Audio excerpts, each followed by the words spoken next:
Organisation building, संगठन निर्माण, how कैसे कैसे, ये 7th पार्ट है, 7वां हिस्सा है।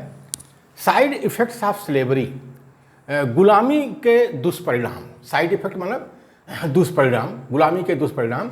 सिख पर्सनालिटी, भारत का मूल निवासी हजारों वर्षों से इस भारत देश में आर्य ब्राह्मणों का गुलाम रहा है, तो उसकी वजह से जो है उसमें दुष्परिणाम पैदा हुए मूल निवासियों के अंदर। तो 3 बड़े बड़े दुष्परिणाम दिखाई पड़ते हैं।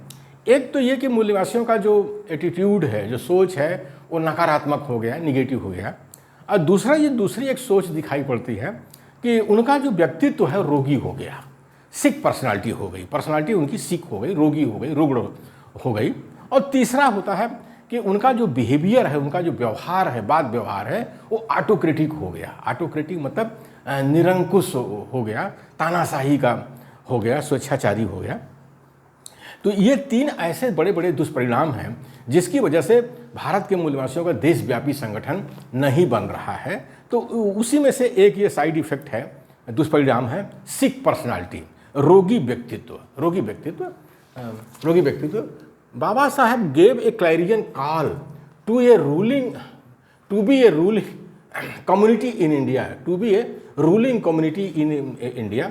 एक समय बाबा साहब अम्बेडकर ने मूल निवासियों को ललकारा था कि जाकर अपनी दीवारों पर लिख दो कि तुम्हें इस देश की शासन करने वाली जमात बनना है, तुम्हें इस देश की शासन करने वाली जमात बनना है। ये बाबा साहब ने मूल निवासियों को ललकारा था कि अपने दीवारों पर जाकर लिख दो कि तुम्हें इस देश की शासन करने वाली जमात बनना है। और ऐसे समय में ललकारा था जब मूल निवासियों के पास में दीवारें नहीं थीं, झुग्गी झोपड़ियाँ थीं जिनमें वो रहते थे, कोई दीवार नहीं थी।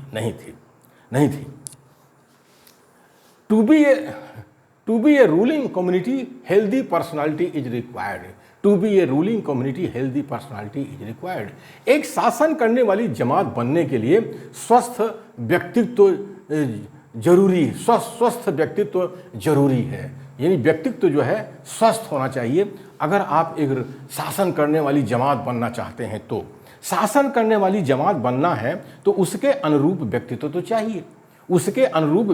चाहिए। यानी शासन करने वाली जमात का जो व्यक्तित्व है वो रोगी नहीं होता है, वो स्वस्थ होता है। स्वस्थ व्यक्तित्व वाले लोग ही शासन करने वाली जमात बनते हैं। ये मूल निवासियों को ध्यान में रखना चाहिए। शैतान बहुत षड्यंत्रकारी होते हैं। शैतान आर वेरी मच कंस्पिरेटर। शैतान बहुत षड्यंत्रकारी होते हैं। जब वे ईरान तुर्किस्तान से चलकर भारत आए और अपनी बहन बेटियों की शादी भारत के राजाओं से किए, इस तरह उनकी बहन बेटियों का राजमहल पर कब्जा हो गया और खुद साले ससुर बनकर राज दरबार में काबिज हो गए। राज दरबार का मतलब शासन प्रशासन में काबिज हो गए हमारे भारत देश में। इस तरह से जो है शासन प्रशासन में इनका कब्जा होता है और राजमहल में इनकी बहन बेटियों का कब्जा होता है। कहने को राजा हमारा था, महाराजा चक्रवर्ती सम्राट राजाधिराज वो हमारा था, लेकिन शासन प्रशासन में ये काबिज हो गए। यही षड्यंत्र है शैतानों का जो आए थे ईरान तुर्किस्तान और यूनान से। धीरे धीरे शासन प्रशासन पर कब्जा करके भारत के मूल निवासियों को गुलाम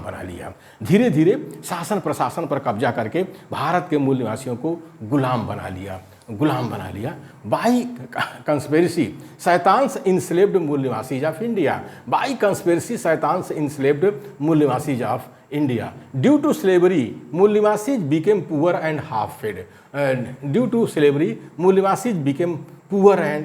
हाफ फेड। भारत का मूल निवासी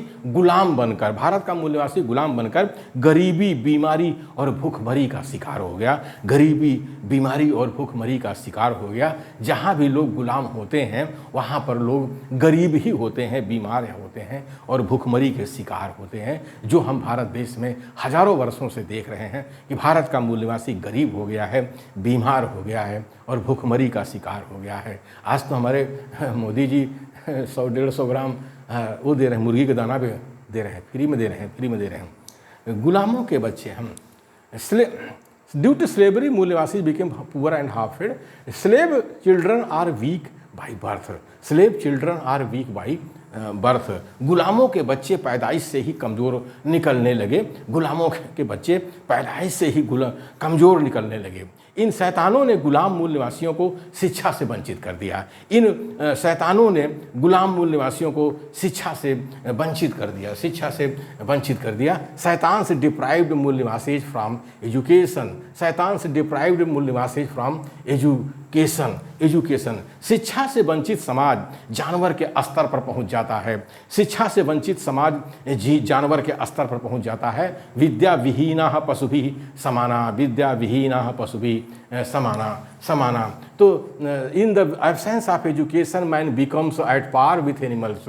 इन the absence of education man becomes at par with animals. विद्या विहीना पशुभिः समाना। In the development of personality, birth and upbringing both contribute. अब भारत के संविधान ने मूल निवासियों को अधिकार दिए हैं। व्यक्तित्व के विकास में पैदाइश और परवरिश दोनों का योगदान होता है। व्यक्तित्व के विकास में पैदाइश माने बर्थ और परवरिश माने अपब्रिंगिंग का दोनों का योगदान होता है। पैदाइश और परवरिश के कमज़ोर होने के कारण मूल निवासियों में सुप्रीमो नेता पैदा हो रहे हैं। मूल निवासियों में सुप्रीमो नेता पैदा हो रहे हैं। In the development of personality, birth and upbringing both contribute. Supremo leaders are produced due to poor personality. पैदाइश और परवरिश में कमज़ोर होने के कारण मूल निवासियों में सुप्रीमो नेता पैदा हो रहे हैं। ये सुप्रीमो नेता इसीलिए पैदा हो रहे हैं। सुप्रीमो नेताओं और कार्यकर्ताओं का व्यक्तित्व रोगी होता है। सुप्रीमो नेताओं और कार्यकर्ताओं का व्यक्तित्व रोगी होता है। यदि भारत के मूल निवासियों को शासन करने वाली जमात बनना है तो उन्हें अपने व्यक्तित्व को स्वस्थ बनाना होगा। यदि भारत के मूल निवासियों को शासन करने वाली जमात बनना है तो अपने व्यक्तित्व को उन्हें स्वस्थ बनाना होगा। तभी बाबा साहब का सपना साकार होगा कि जो बाबा साहब ने कहा कि जाकर अपनी दीवारों पर लिख दो कि तुम्हें इस देश की शासन करने वाली जमात बनना है। बिना स्वस्थ व्यक्तित्व के भारत का मूल निवासी भारत में शासन करने वाली जमात नहीं बन सकता है।